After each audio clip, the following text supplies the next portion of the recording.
This interview is brought to you by COVID-19. We screwed everything. For real. Let's all social distance together. Yeah, that's it. Guys, after the interview, before we hang up, there's a couple other opportunities that I want to go over with you guys. Great. Cool. I'm not wearing any pants. Do with Barbie dolls because I like to support them. All business from the waist up, huh? That's right. That's right. Joe, I've been meaning to ask you, man, who's cutting your hair? Mine? Yeah. No one. Can't you see? Really? It looks like you got a haircut. Just cutting hair under these circumstances. No, 60-second warning. Product. Oh, It's the wow. product. Guys, in 1 minute, we're on. Shut up. Whoa. Whoa. Yeah, Hostility. it worked. That was me. I was trying to be angry. It worked.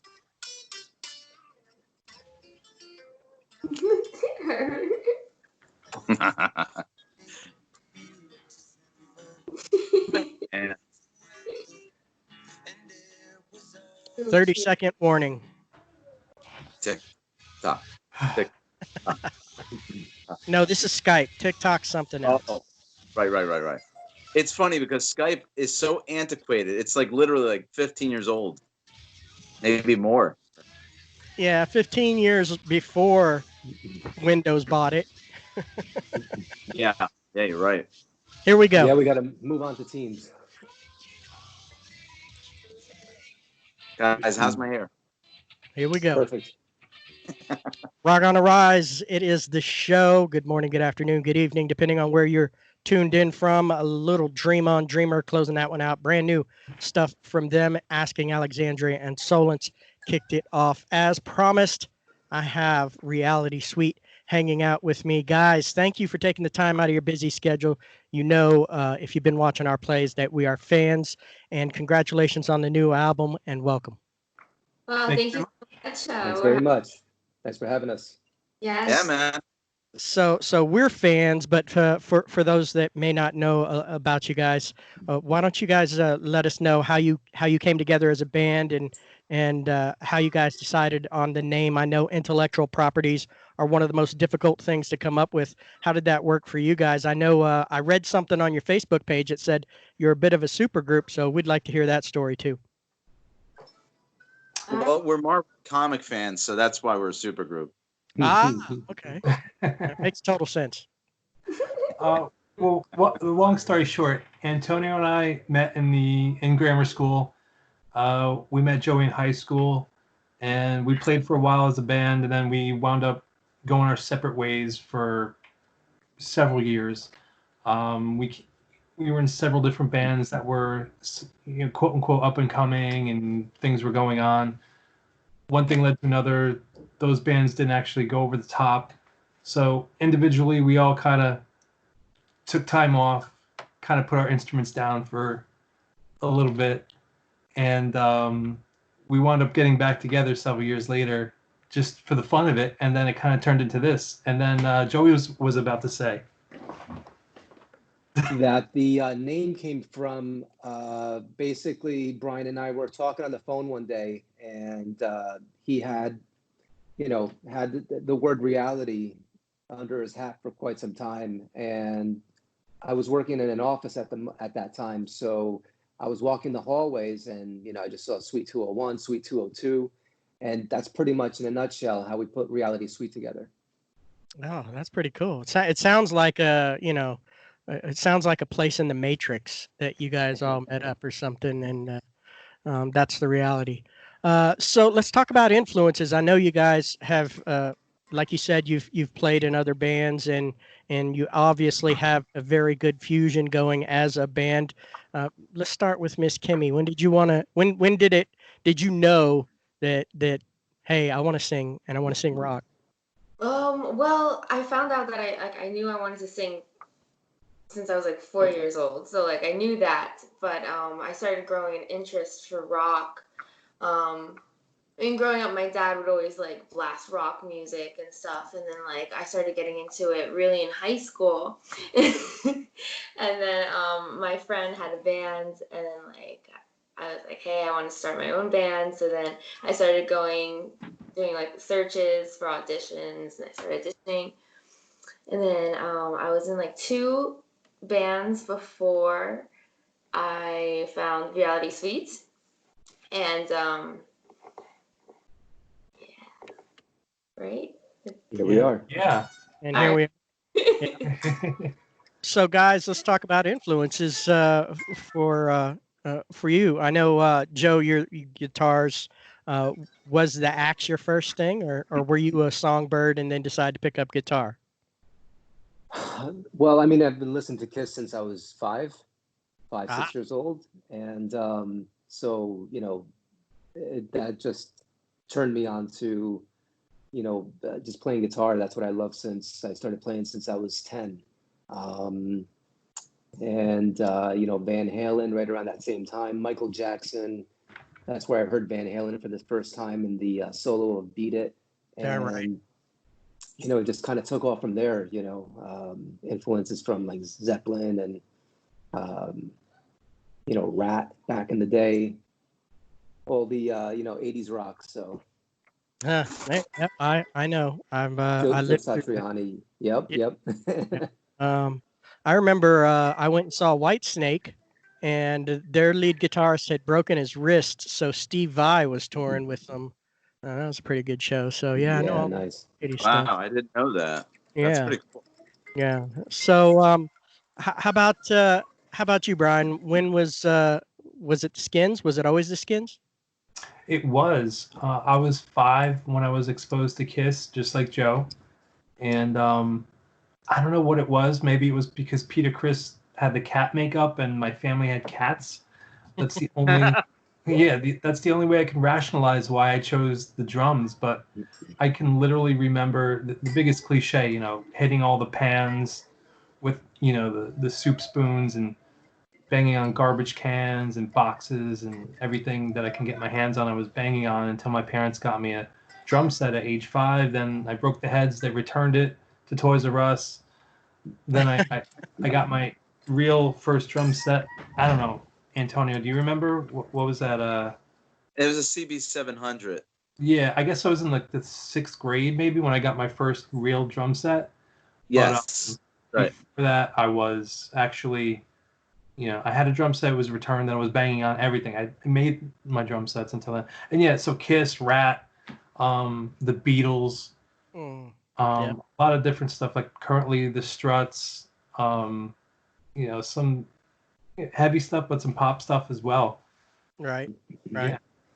Well, that's cool. What about you, Antonio? Were you a bass guy at first, or did you start on a guitar? Well, it kind of I was a guitarist for quite some time at the very beginning, but I didn't like playing guitar. It was cool, but I don't know. Maybe there's too many strings. I don't know what it was, but I played a lot of lower notes all the time.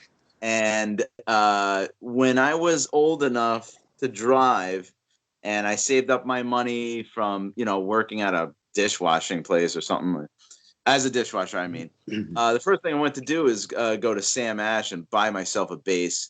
And I loved having bass. I thought it was like the coolest thing. Maybe because it's a going against the grain. It's something different. You know what I mean? Right, right, right. I And can totally get. yeah, I've always been a fan of that, even as a kid. Cool, cool. Well, the new album, by the way, is live at Alpha Studios, Alpha Wave Studios, right? Yep. I'm excited for you guys on that. Tell me about that whole process of filming that, and what was that like for you guys? Because I know your songs are. Uh, we've heard a litany of the classics and the giants mentioned as influences, but you guys are indeed a modern rock band. So tell me how this all went down for you guys for the album. Well, it was exactly a year ago. Sorry, Kimmy, did you want to go? It's a tough dynamic here because we're not in front of each other. Yeah, it was exactly a year ago on the 19th that we did this show, and we were asked by Alpha Wave Studios in East Hanover, New Jersey, they had just upgraded all their equipment. They wanted to do a live stream, and they knew we had a new album coming out, which at that time was Awaken Deluxe, which is what Kiss the Ring is off of. And so they thought it would be a great opportunity for us to put on a listening party, and for a small group of fans and friends. And so that's literally what it was. So we promoted it for a couple months as a listening party for Awaken Deluxe. We played 12 songs, most of the songs off of Awaken, a couple songs from our first album, Skin. And it was an intimate little exciting show. And yeah, the recording came out so well, we decided a year later it was time to release it. Very cool, very cool. Now, I noticed you guys were chatting a little bit before we came on, and you guys have some really good dynamics with each other. You guys seem, you've been playing together a while. Tell us about the dynamics of writing together. Does everybody stay in their own lane, or do you guys just run wild over each other parts? How does that work for you guys? Well, we like to treat it like a board game where there's like a timer on the table, and we have to write like 2 sentences. Bam, you hit the timer. Kind of like when you're playing chess. You have to pass it down to the next person. No? We use Google Drive a lot, and we share our separate ideas, and then usually when we'll combine a lot of ideas, and I don't know, it's just like a huge collaboration. Yeah, we'll share riffs, we'll share melodies, just over Pro Tools, or just a simple just memo on our phones or whatever, and kind of takes off from there. And that's one of the key things with us, where a lot of bands, you'll have like a key songwriter, one guy that writes all the songs, or 2 guys, and then everyone else just kind of follows suit, but then all the songs wind up sounding very similar, and you could tell, oh, they're so into this band or they're so into that band. But with us, I think we all agree, we're all kind of bringing our own angle, and everybody is contributing equally, so that's where you come up with something unique. Yeah, unique. Yeah, we treat it like a tossed salad. Say again? We treat it like a tossed salad. Everybody puts all their ingredients in, we toss it in the air, and Yes, he'll even toss your salad. Yeah. That is, and it's like a totally song. Right on. So let's talk about making the video. I know the latest one is "Bury Me Alive." From that live album, how did that shoot go for you guys? And do you think that during this COVID time or whatever, it's given you guys a chance to step outside of your normal comfort creative zone and think about things a different way? Well, real quick with the video, the "Bury Me Alive" video, it's really from the live stream broadcast that was broadcasted a year ago. Mm-hmm. So we didn't actually just shoot that. That's literally just between us. That's actually a year old. Oh, okay. So, okay. Yeah. So we didn't get together to shoot that. And one thing we should say is it was shot live, 100% live. So the video, the angles, the panning back and forth, there was no post-production. It was all literally like changing camera angles on the spot, and quite honestly, the guys didn't really know our songs that well, so they were kind of bouncing back and forth. But yeah, so just to clarify that, but go ahead, Kimmy. Sorry. Oh, yes. Well, anyway, during quarantine, there's definitely been a lot of time to think.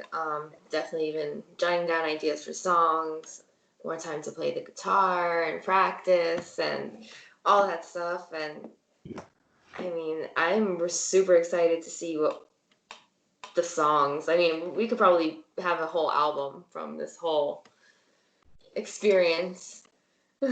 I think it gives us time to kind of, kick back and really hone in on other ideas altogether. Sometimes when you're caught up in the mix of it, when you're performing, you're in a studio, you take a step back from creating. When you're not doing anything, I think this COVID-19 probably assisted us individually to bring new ideas to the table. I would agree. I think it gives us that opportunity to kind of reset and, just spend some time on our own, within our own studio, and then just bring that together as we've already kind of started to in the past few weeks. So I'm looking forward to the new material where, that'll be coming out and hopefully later 2020. Yeah, later in 2020. I'm looking forward to that. Now I know you're not supposed to have favorite children, but do you guys actually have a favorite social media that you guys like to talk to the fans on, or is there, what's your fave? Mine personally is MTV. I love speaking on MTV. I miss those days. It's 16 and pregnant. I think Antonio spends a lot of time on 16 and pregnant. Oh, shit. What are you talking about? so Kimmy, I think you said Instagram is yours. Instagram, we're pretty. It's a great platform. A lot of people reach out. Yeah, yeah. Joe, do you have a favorite? Probably Instagram. Yep. Yeah, that seems to be trending up now. I think there's way too many footprints and mud holes in all the other ones. They're old, and I think Instagram is the new one, the new way to go until Facebook messes it up, of course. They We have a footprint and everything. Like I would say more for like friends and family, closer friends and family. So I definitely it's more like definitely Instagram. yeah. To me, it's Snapchat. I like Snapchat. I haven't figured that one out yet. I'm barely narcissistic enough to use Instagram, so I don't know about using Instagram and putting dog ears on me or whiskers or something. I don't know. I haven't figured that out yet. I hear it's all the rage over in Europe, though. That they love it. So, guys, anything you want everybody to know about what's going on with the band, or anything my old brain might have missed? We usually keep it under wraps until it's revealed, but yeah. I think the only thing we could say is that the pot is brewing, and we'll see what happens when it's ready. Right on, right on. And of course, the new album. You guys, I can't wait to spin each and every track on it because we're fans. And of course, we'll have all of our social media on your social media. And certainly when the pot boils over, you guys are welcome to come back and talk to me again and have another little chat about this whatever's in the pot. We're probably going to take a poll next time and see what format we're going to use, whether it be digital or even possibly on vinyl. Oh yeah. I'm a big proponent of vinyl. I've got several signed. I'd go in for that. So, yeah, that sounds fun. That sounds really fun. Awesome. Thank you so much for having us and playing our music and being a fan. And yeah, I mean, it's awesome. Thank you. Absolutely, guys. Thanks for taking the time out of your busy pot boiling schedule. Our quarantine lives.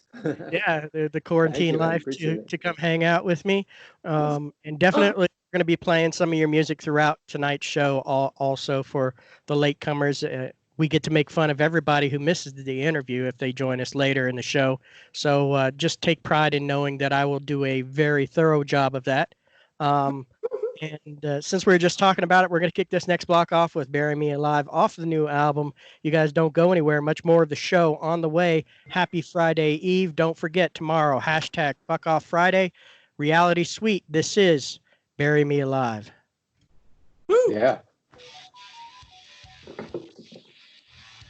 And you guys are professionals. We're clear. Cool. Are you sure? Because we could do it again. We'll screw it up the second time. Yeah, I want to re-record my parts. We can go. I really held back from joking a lot.